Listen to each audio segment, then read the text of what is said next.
Hey guys, this is Ed back at the shop, and I've got a 440 motorhome motor here, and you can see that looks like that has a 1. You can't make out this number. Of course, you know this is the thrust. Can't make it out. You can kind of make out that was an upside down 4. You can't make out 5. You can clearly see that the arrows were marked to the front. They had the caps were on backwards. And I under no way, shape, and form am I throwing my customer under the bus. You know, he's a new guy. He's a great guy. He's not an engine guy. He's wanting to learn. He's a great guy. But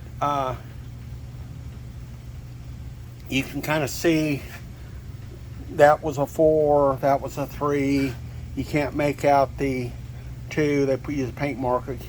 You can kind of see that was a 1. But so I've I'll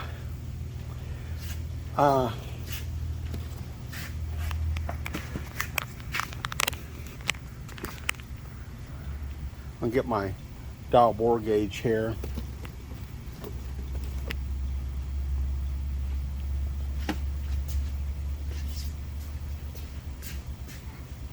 So I set my dial bore gauge. I did this once, and then I was going to remark the caps, and then I didn't mark them. I cleaned everything up. So I got my zero set up on the tight side, and we're at the high limit. We're about 6/10 above, and that's fine. About 2/3 taper. About 4/10, pretty straight. When I say 4/10, that's above the tight side. That's about 3/10. Those two don't really have any taper in them. I checked them for roundness already. This one's about 6/7, and that's going to be fine.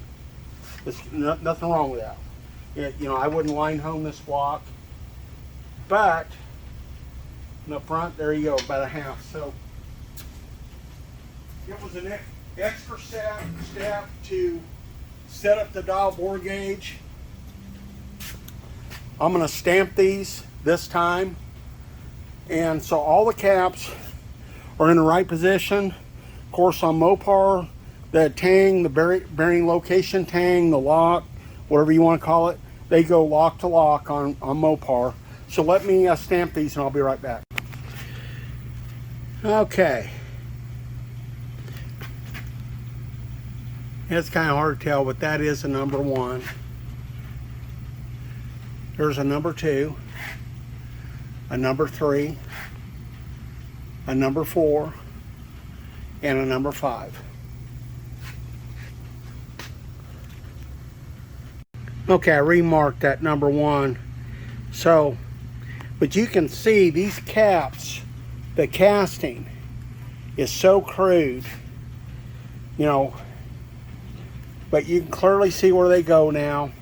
We've got them on there the right direction. So let's put the bearings in this and let's get it checked.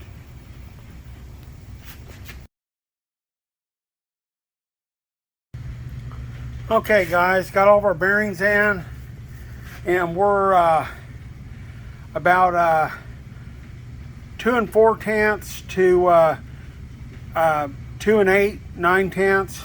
Most of them are real close. They're around 2 1/2, 2 6/10, most of them. So I'm really happy with that. The tightest we had in one place like 2 4/10. I'm good with that with this street 440 full groove mains. Looks really nice. Okay guys, this is Ed back at the shop, and I've got my stirrup micrometer set up on 2-inch 749/9.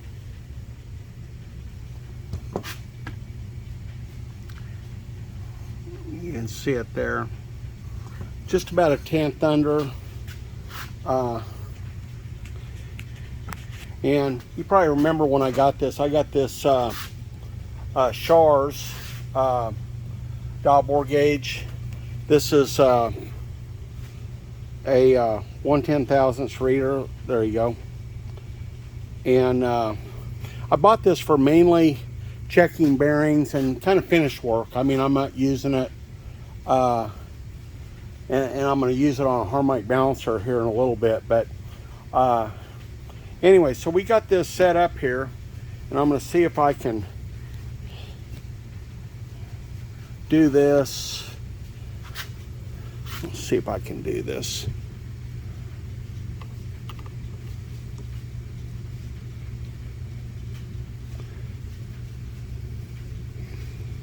Kind of hard to hold it right in the mic.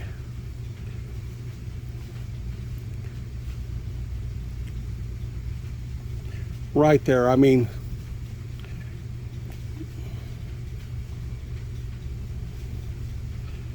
I'm very close to zero. I mean, maybe within a half a tenth.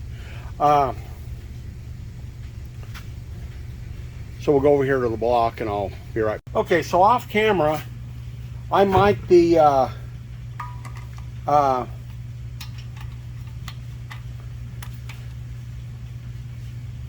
of hard with my get this in here, but it'll work. You measure halfway through. On the center main, and I'm 2 4/10.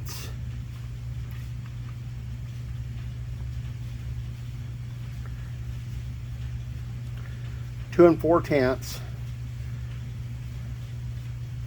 maybe 2 3/10, about 2 4/10. There you go, 2 3/10.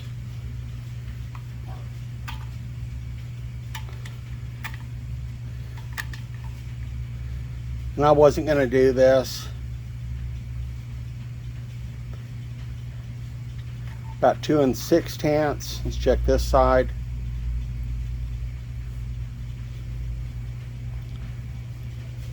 Two and 6/10. And I've already did this once. I just about 2 7/10. Check the front of it.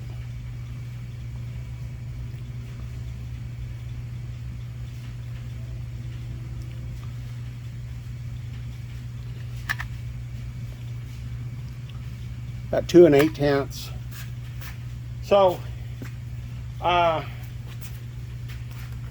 check these back here.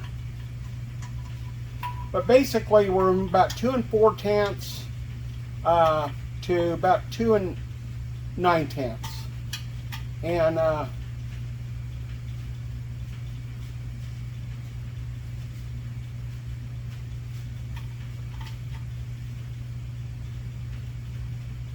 that's about 2 8/10, 2 9/10.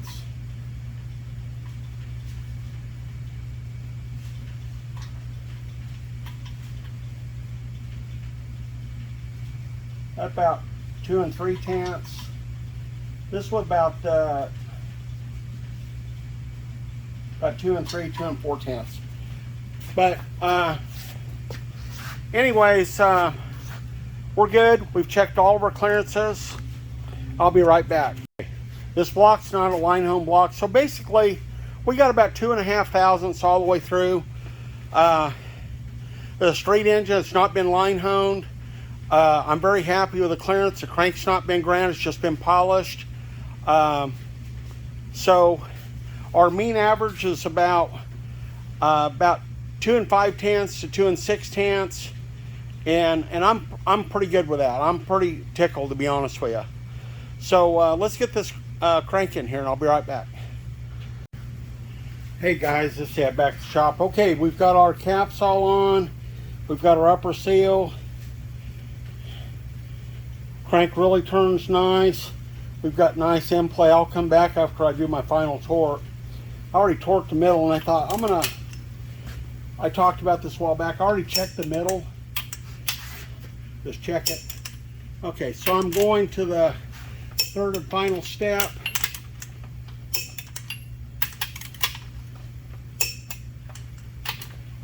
All the fasteners are with motor oil. I'm usually use, doesn't matter, but I usually use a performance based oil. It's high zinc.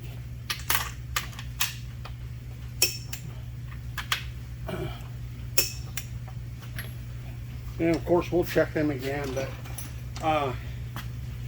that's third. Of course, no change. There you go, just really awesome. Put our dial indicator on the crank here.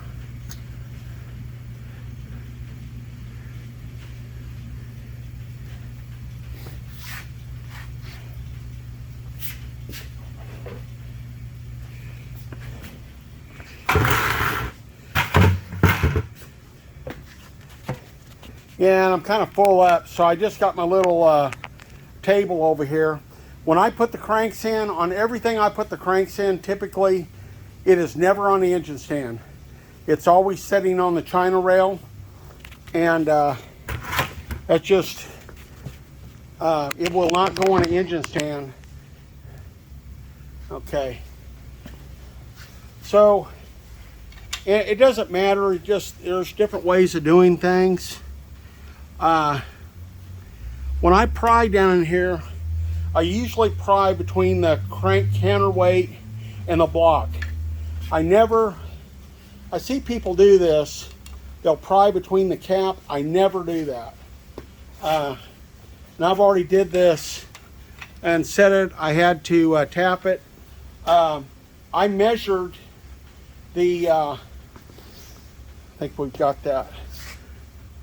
Yeah.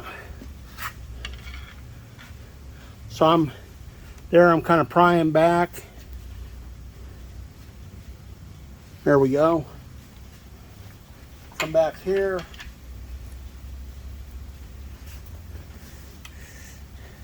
About 6.5 thousandths. And I always like doing the float test. Yeah, it can almost get 7. When I checked it statically, I was coming up between 7 and 7.5 thousandths. So, and what I mean by static, okay, what I mean by static is I measure the bearing, and then I take a snap gauge or telescopic gauge, and I measure the width of the thrust surface. And of course, you know, you can, if you can add and subtract, you can figure that out. Kind of figured out, and I noticed in this bearing set that there was a little bit of difference between the upper half and the lower half. So I just you know, I wanted to talk about that, and you know, be sure they weren't the same. So, but what you're trying to do, inevitably, you're trying to line the top half up with the bottom half. And the crank usually thrusts going forward, especially out of a 4-speed. So I try to end up with the going forward, but that will not always align it perfectly. So you're just gonna have to try it. And when you get your max clearance, then you know you're perfectly lined up top and bottom. And I've got a piece of steel, and I lay on the crankshaft, and I can smack the steel. And I'm usually use a screwdriver or something to pry it. So, and then I lightly tighten the thrust, which is the center main. I just lightly tighten that because you want it to be able to move. And so I tighten it by hand. But anyways, it looks great. Crank floats good, turns good.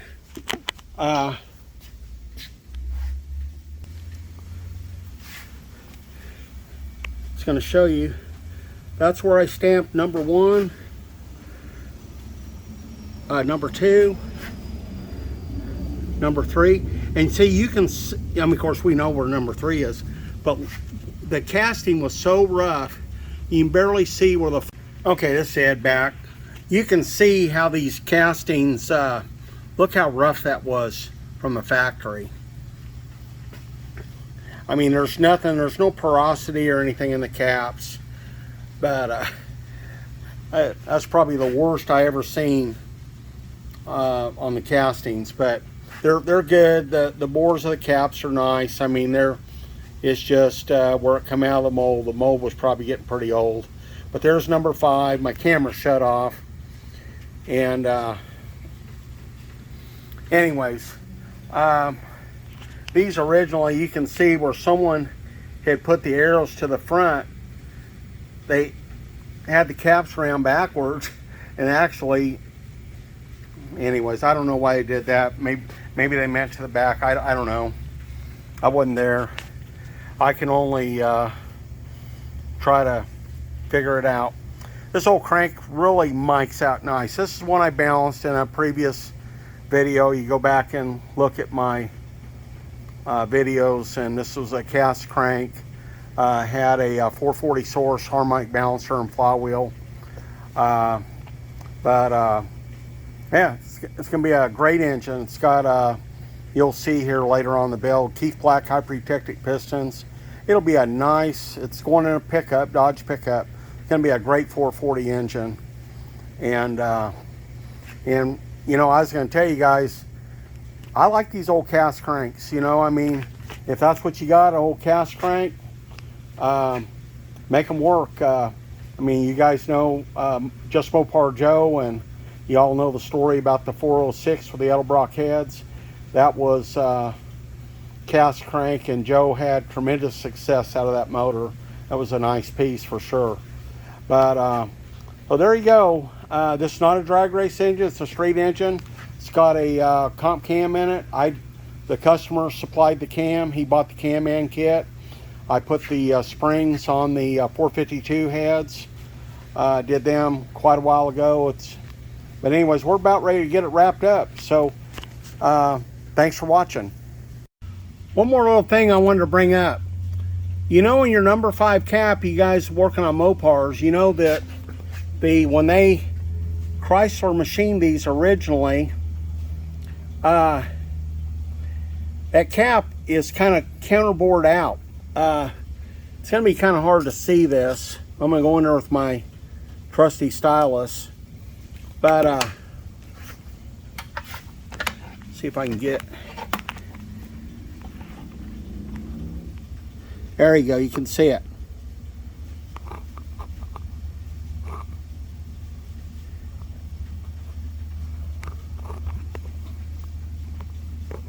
That's kind of counterbored out for that slinger that's on the back of the crank. So what I do is I go in there with a stylus or something, and I make sure that I have that cap lined up where that's bored. You can see it when the cap's on there. I make sure that I line that cap up where the top is tangent with the block. That way that thing is lined up. I do it when I line hone them, when I build an engine. That way that is lined up. And I'm going to go down in here, and I can feel that. And I'm ever so gently, I'm just going up and down. And you can see that is perfectly matched up. So I've seen guys get this cap back here, slide it back when they put it on. Some of them you can do that. And that cap is actually rubbing on the slinger portion of the crankshaft. So yeah, line your caps up. I always try to, if I can, I try to center the caps up in the registers. Of course, you know, it is what it is. Sometimes it won't, like you can see here, this one's a little back. That's just the way it was from the factory. But everything else is centered up really nice, as you can see. Because I've seen guys put these on, and sometimes it's so darn close that the cap is actually rubbing on the crankshaft. So you want to make sure that that's not happening. Center your caps up, take the time, look around. I've seen that, and they come in and be line honed in the counterweight of the crankshaft was rubbing. And part of that is sometimes they didn't have the thrust set. But there you go, isn't that nice? I'm really pleased with that.